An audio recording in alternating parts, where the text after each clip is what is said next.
देख रहे हैं चौकस भारत में आपका दोस्त ब्रजेंद्र।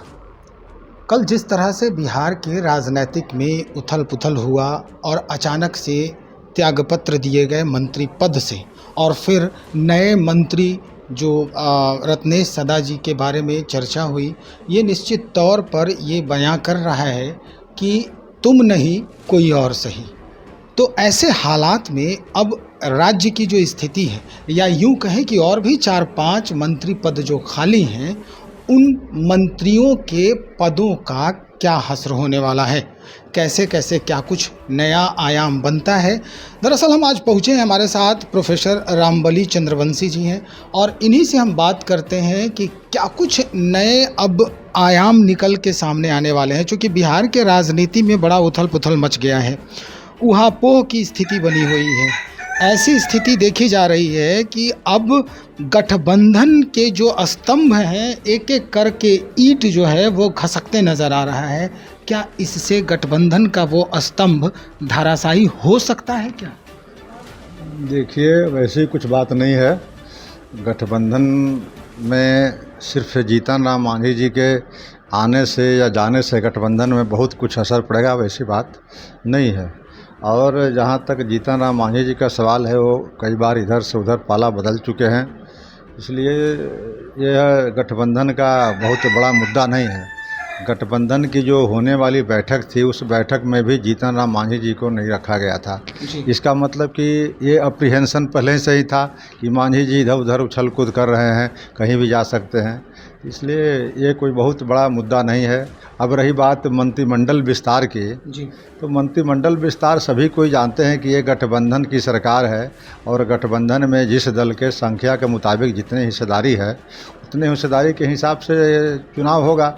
अब डिपेंड करता है सिर्फ मुख्यमंत्री जी पर नहीं। मुख्यमंत्री जी तो विशेषाधिकार है मंत्रिमंडल गठन करने का, लेकिन साथ ही साथ जो अलग अलग दलों के नेता हैं, वो अपने अगर सदस्यों के बारे में, मंत्रिपरिषद के सदस्यों के बारे में डिसाइड करते हैं, तभी मुख्यमंत्री जी उनका वोट कराते हैं। तो अब ये तो आपसी कोऑर्डिनेशन की बात हुई। कोऑर्डिनेशन आनन फानन में नीतीश कुमार जी ने अपने कोटे से, यानी जदयू के कोटे से रत्नेश सदा जी को कॉल किए। चूँकि ये महादलित और दलितों की बात हो रही थी, तो ये दिखाना भी एक लाजमी था उस समय कि भाई चलो आप नहीं हैं तो हम आपके ही टक्कर का, आपसे बेहतर नेता खड़ा कर रहे हैं। उन्होंने अपने स्तर से तो कर लिया, बाकी इसके पहले भी गठबंधन में रहते हुए बहुत सारे लोग जो हैं मंत्री पद पर थे और वो नहीं है। जैसे अगर हम कानून मंत्री की बात करें, उसके बाद कृषि मंत्री की बात करें, तो वो आरजेडी से पद अभी भी खाली है। तो क्या तेजस्वी यादव जी सब कुछ नीतीश कुमार जी पर ही छोड़ दिए हैं, अपना कोई डिसीजन नहीं ले पा रहे हैं? क्योंकि कल वो शपथ ग्रहण भी है। देखिए, बात वो नहीं है। बात यहाँ पर आती है कि मंत्रिमंडल का जो विस्तार होता है, वो कई बिंदुओं को ध्यान में रख कर के होता है। सोशल इक्वेशन भी उसमें से एक फैक्टर है, उसके बाद उसका भौगोलिक भी होता है स्तर। तो ये सब चीज़ों पर तो अभी शेड्यूल कास्ट में, यानी अनुसूचित जाति में सबसे इम्पोर्टेंट घटक एक होते हैं, उसके घटक के रिप्रेजेंटेशन था माननीय सुमन जी को।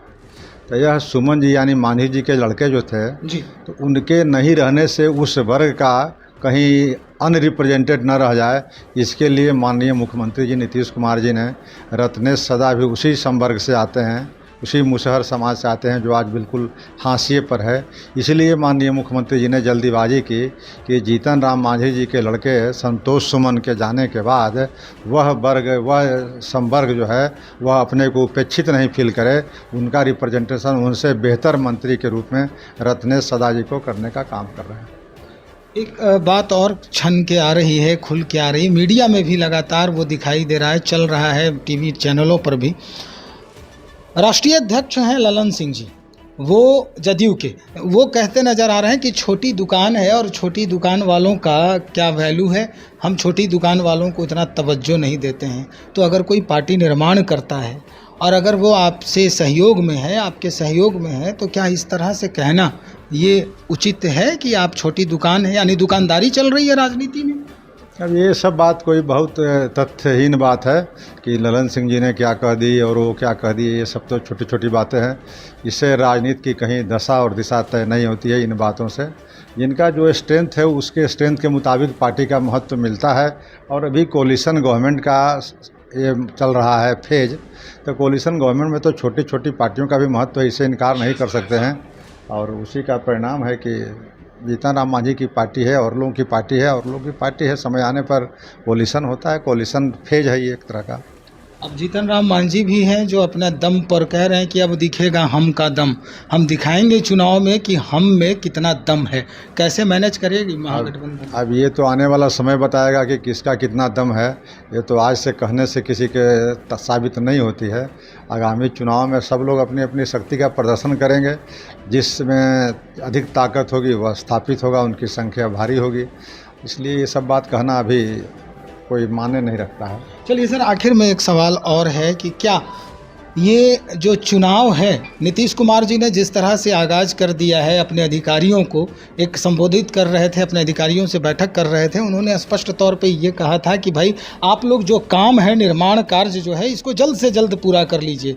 हो सकता है कि 2024 से पहले ही चुनाव हो जाए बिहार में। तो क्या लग रहा है, आप तक क्या सूचना पहुँची है इसकी? देखिए, धीरे धीरे भारतीय जनता पार्टी की पोल खुलते जा रही है। जी। तो भारतीय जनता पार्टी का इमेज में कहीं न कहीं गिरावट आ रही है। इसलिए भारतीय जनता पार्टी थोड़ी सी सशंकित है इस लिहाज से कि हम चुनाव जितना जल्दी करा लें उतना ही मेरे पक्ष में होगा। इसलिए माननीय मुख्यमंत्री जी ने ऐसा आगाह किया है लोगों को। तो ये तो ऐसे भी अच्छा है कि जो योजनाएं लंबित है या जो योजनाओं में पूरा होने में समय लग रहा है, और अगर समय हो जाए, समय से पहले हो जाए, तो वो जनता के हित में होगा। इसलिए चुनाव जब भी हो, ये तो सबको ही जान रहे हैं कि 1 साल के अंदर चुनाव होनी है। अब 1 साल के अंदर चुनाव की तिथि तो निर्धारित करना चुनाव आयोग और यूनियन गवर्नमेंट का है। यूनियन गवर्नमेंट भी भारतीय जनता पार्टी के हाथ में है और चुनाव आयोग भी उन्हीं का है। तो इसलिए इस पर बहुत ज़्यादा टीका टिप्पणी की गुंजाइश नहीं है। टीका टिप्पणी की गुंजाइश नहीं है। चलिए सर, बहुत शुक्रिया जानकारी देने के लिए। तो हमारे साथ प्रोफेसर रामबली चंद्रवंशी जी, स्पष्ट कर दिया है इन्होंने कि किसी भी तरह का कोई अब हार्म नहीं होने जा रहा है महागठबंधन को। जिसको आना था आए और जो जाना था चले गए।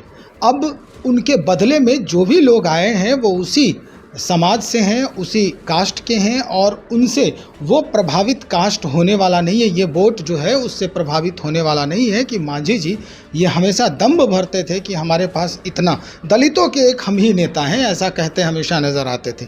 लेकिन अब देखना ये होगा कि 2024 के चुनाव में, हालांकि नीतीश कुमार ने स्पष्ट कर दिया है कि ये चुनाव पहले भी हो सकता है, तो हम ये भी कह सकते हैं कि जब भी ये चुनाव होनी है लोकसभा की, उसमें इस फैक्टर का समीकरण कितना मायने रखता है जो अभी अभी परिवर्तित हुआ है। देखते हैं, तब तक हमें इंतज़ार करने की ज़रूरत है। बने रहें हमारे साथ। बहुत शुक्रिया आपका।